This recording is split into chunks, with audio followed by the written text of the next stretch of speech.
Hello guys and welcome back. Today let's break down everything that has happened since the last video in this series. There's been so much new information on Borderlands 3, so this will only cover everything up to the gameplay reveal event. I don't want this video to be too long, but I'll have a follow-up to it next week with everything else. Before we get into that, make sure to follow me on Twitter at HayderHype, and with that, let's get right into it. So let's start slow and mention we did get 4 new images from the Shift website. They all follow a white and orange color pattern, and we get a new look at Amara with her siren ability active, Zane and Mose with poses we have seen with pictures in the past, and a new group shot of all the Vault Hunters, which looks amazing. Next, we got the news from the senior sound designer at Gearbox Software, who made a tweet talking about the Borderlands 3 sound design compared to Borderlands 2 and said, quote, "So yeah, hashtag Borderlands 3 is currently sitting at just over 7,500 individual .wav files for the weapon firing sounds. For perspective, Borderlands 2 shipped with a little over 300 .wav files to cover all the guns and their manufacturers. And yes, we're still not done. Pew pew, hashtag game audio." So 300 to 7,000 is 25 times bigger than Borderlands 2, and if you guys did watch the reveal, you can tell how different each gun sounds. Not only guns, but manufacturers, different elements. They all sound more like actual guns than Borderlands 2, kind of more like Borderlands 1. And he said they still aren't done, so it should blow all of us away when we get the entire game, and you should know different weapons, different elements just by sound, which is amazing. Next, Randy Pitchford gave us some more information about Zane, the operative's background, when a fan asked, quote, "At Duval Magic, hey Randy, what Borderlands 3 playable character is your personal favorite? Just like our kids, we love them all the same, but everyone secretly has their favorite." And Randy responded saying, quote, "I've been bouncing around. Currently it's Zane Flint. If you don't remember the Flints, they've showed up in the past Borderlands game. In number 1 was Baron Flint, and then we fought his brother Captain Flint in Borderlands 2, so both Flints we've seen so far have been evil, so it will be interesting to see how Zane connects to them, and if he's a brother, a cousin, or why he's the one that's a good guy compared to the rest of his family. And he's also Irish, which we got in the gameplay reveal when we heard his voice. Next, let's talk about the EchoCast Twitch extension for Borderlands 3, which allows viewers to instantly check a streamer's loot without having to ask. They can check their backpacks, their equipped weapons, what their skill tree looks like, so there are a ton of options and should make watching people a lot easier, and we don't get the constant questions of what weapon we're using. Also, a nice little piece that they added is it allows viewers to potentially win the in-game weapons that streamers find. When a streamer opens a chest, there's a chance that you could be the one viewer who is watching and wins that piece of gear, and it will actually transfer over to your game if your Shift and Twitch account are linked together. So it's an incentive for you to get some points for your VIP Vault Insider through the Borderlands website by linking Twitch. So there are a lot of cool things. I like the interactiveness, and if someone finds a legendary, you could be the viewer that gets it. This actually leads into the next story, which was the leaking of the skill trees for Amara and Zane before the gameplay reveal.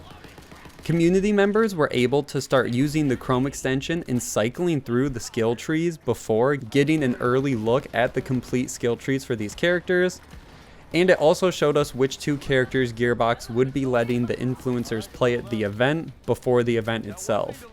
For a basic guide, Zane can have 2 out of his 3 skills in use at once. He has 3 main action skills.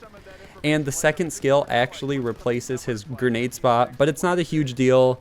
His drone can fire grenades for him, so you won't be missing out on anything. His 3 main skill trees are the Hitman, Undercover, and Double Agent. The Hitman skill says, quote, "Sentinel. This action skill sends a drone into battle that fires upon foes with its machine guns. Press action skill button or grenade button while this is active, and Sentinel will attack whoever is in your crosshairs." One thing I want to mention is it is really nice now that with pet classes you can target where you want it to attack. I know a lot of people wanted this for Death Trap in Borderlands 2. Never ended up happening, but now Gearbox did listen and is adding it, so you can tell it to fire at bosses, tell it to focus down mobs of enemies, so it's just not mindless and working on its own. For the Undercover skill tree, his main skill says, quote, "Barrier." Zane employs a, well, This action skill not only blocks incoming fire for Zane and his allies, but will amplify damage if shot through, which is very reminiscent of Battleborn, the characters in there. Honestly, if you guys played that game, you can see so much of that game's impact in Borderlands 3 in the best way. So many of the characters' skills, movement, ability comes from that game, and Gearbox killed it over there, even though the game wasn't as popular. So it is great to see them implementing this into their mainstay, Borderlands. And his last skill tree is called Double Agent, which says, quote, Digi-clone, spawns a clone of Zane that will take the attention of foes, press the action skill button or the grenade button while this is active, and Zane will swap places with the clone. On top of the skill tree, they now all have augments as well, which is on the side of the skill tree. 3 augments can be picked at once for any given character, which changes your action skill and can create over 300 different combinations for each character. Submato has a full skill tree breakdown for Zane on his channel, and I would highly recommend it if you guys want to know every skill going into it. One last thing I'll mention about Zane is he also has cryo skills, and this was confirmed is coming back. We also saw weapons of cryo in the gameplay, and the data miner also found cryo in the code as well. So it's coming. They're not getting rid of it after the pre-sequel. So Zane wasn't the only skill tree that got leaked. We also got Amara's before the gameplay reveal. Her 3 skill trees are Brawl, Mystical Assault, and Fist of the Elements. For Brawl's starting action skill, it says, quote, Phase Slam. Amara leaps into the air and slams the ground, dealing damage to all nearby enemies and knocking them up. Next is Mystical Assault, which is the starting skill for Phase Cast. Quote, Amara sends forward an astral projection of herself, dealing damage to everything in its path. And finally, her Fist of the Element skill tree, which has Phase Grasp. Quote, Amara summons a giant fist that burns the ground and locks targeted enemies in place for a few seconds.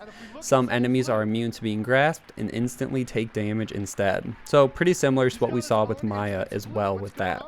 She will also have augments, and as I said before, if you want a full skill tree breakdown, I'll link Submato's video on her as well.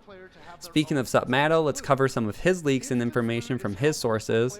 First of all the weapon manufacturers were data mined. So we have Anshin, Atlas, Children of the Vault or Cove, Dahl, Eridian, Hyperion, Jacobs, Malawan, Pangolin, S&S, Tedior, Torg, and Vladov. Obviously, people were super excited when this came out. Even if you weren't the biggest fan of Eridian weapons or S&S in Borderlands 1, Gearbox has revamped all the weapons up till now, so they will have new gimmicks, new things that make them extra special and should set them apart, where they're still familiar but completely new, which is kind of what Gearbox's philosophy is for this game. And just the amount of manufacturers we are getting in this game is mind-blowing too. He also posted the updated logos for S&S munitions and Pangolin as well. And the last bit of his info I want to cover is the Master Vault Hunter mode, which is said to be Gearbox's more difficult content, and has been compared to being more difficult than UVHM or Ultimate Vault Hunter mode in Borderlands 2, and will be tied to the stronger endgame. Details are still emerging with this, so we don't know too much or if it's going to replace UVHM or how it's going to work exactly, but I can't wait to see what Gearbox has in store for us moving forward with the endgame and how they're going to keep people playing. Then, before the gameplay event, gameplay got posted by Gearbox on their official Discord. Obviously, fans were quick to capture the footage and post it online. I made an entire video breaking down the gameplay and what we saw. That was our first look for the weapon score for the guns and gear in Borderlands 3.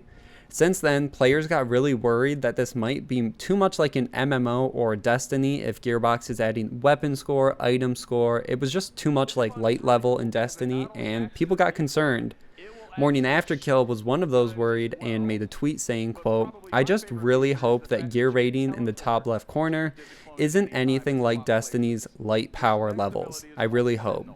And from this tweet, the senior community manager at Gearbox Software, Cullen Sweet, actually responded and gave some much needed clarity, saying, quote, nothing like Destiny. This is just an estimation of how good the weapon is. It's basically how many parts plus elements for the non-power users to do a quick glance comparison. So to me, it sounds like when Gearbox had tiered legendary weapons in Borderlands 1, Dark Orange were the best, while Light Orange were the worst legendaries. It really didn't change too much, and it wasn't definitive. You could have a light orange weapon that was killer or matched your playstyle, but it allowed general players to easily understand what the better weapon was and what the system reads better gear as. So it sounds like the same thing here. You can still find perfectly fine weapons with low item level or use endgame gear that might have a lower item level. So it shouldn't be that big of an issue, and they aren't going to hopefully lock content behind item levels. Then Game Informer did an interview with the art director of Borderlands 3, and they brought up the old joke that Borderlands 3 was delayed because Gearbox couldn't figure out how to draw a psycho on the cover with 3 hands. And Scott actually said they do have a finished version, saying, quote, "Trust me, we figured it out. I'm trying to get it as an alternate cover. Maybe we can throw one in as the Naked Gun kind. We've done a lot, but honestly, we thought this game needed to shift gears a little bit. So we thought the Borderlands 3 art was the way to do that." So once again, an alternate cover sounds amazing, and I do hope that we see it at one point, just because that joke did get so heavily circulated that Gearbox couldn't release it because they couldn't figure out how to do it. I hope that they save it for the Game of the Year edition once all the first season of DLC is out and kind of gets back to their roots, and it'd just be really exciting. After that, PC Gamer also got the inside scoop on how long the main story campaign for Borderlands 3 will be. They were able to interview the creative director of the game, Paul Sage, and when asked about the length of the game, he said, quote, "If you beeline it through, and I mean beelining it through, it might take you 30 hours to complete the main story." For comparison, using How Long to Beat, they list the main story of Borderlands 2 as 30.5 hours without beelining it, and this is just the average time it takes a player. Borderlands 1 is listed at 22.5 hours, and the pre-sequel is listed at 17.5.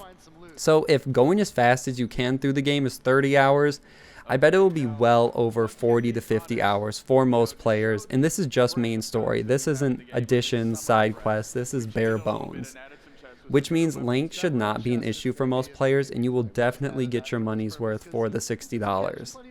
For this next story, I hate covering things like this, so it all started at the Worldwide Gameplay event. When the gameplay was closing out, Randy gave this quote. Yeah, we're going to do some kick-ass campaign DLC, and I'm sure we're going to do all kinds of fun customizations like heads and skins, but we're not doing any of that free-to-play junk. There's not going to be any microtransactions. There's not going to be any of that nonsense.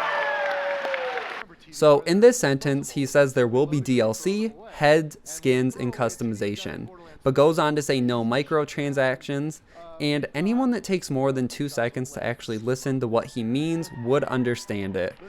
With the age we live in, everyone took to Twitter to express their feelings and complain that Gearbox's visual customizations are still considered microtransactions, which I do agree with, but he wasn't trying to hide that. In the sentence, when he mentioned DLC and paid content, he mentioned the visuals. When he said microtransactions, he meant more loot boxes and pay-to-win mechanics. So, of course, Game Informer wants to take advantage of the situation and get a bunch of cheap clicks at Gearbox's expense, and writes a basic article attacking Randy. Randy Pitchford took to Twitter to make a huge thread defending what he meant and to clear up any confusion on the fault of the listeners, which I tend to agree with Randy in this situation. I think it's just people wanting to be angry at games. Borderlands 2 had these same microtransactions, and there were no articles written about it at that time. People were fine with it, but now with the age we live in, and because of companies taking advantage of consumers, it's become a way bigger deal, and it's at Gearbox's expense. Randy even goes on to say that the Season Pass will be better value than the Season Pass for Borderlands 2. And basically, if people want to buy cosmetic-only changes, they can choose to do so, and that's just supporting the company. So that's where I'm going to end covering all the microtransactions in that story. So many channels have covered it already, just to get on the trend of changing the narrative or taking a quote out of context to find something wrong with companies, so I don't want to be any part of that. And to close off on a lighter note, we got a look at a few returning legendaries in Borderlands 3. During gameplay, we saw Shred-a-Fire, the Sawbar, the Butcher, and the Unforgiven, along with a new legendary that references Handsome Jack called the Handsome Jack Hammer. And that's where I'm going to end this video for now. There's so much more news, so expect a part 2 next week with all the current news past the gameplay reveal, and then we should be all caught up and can cover new stuff up until the summer. Thank you guys so much for watching. Make sure to like and share this video, subscribe for all things Borderlands, and I will see you guys in the next one. Borderlands 3, a much larger game than any Borderlands game before it, but we've added more boss fights than ever before because we think boss fights are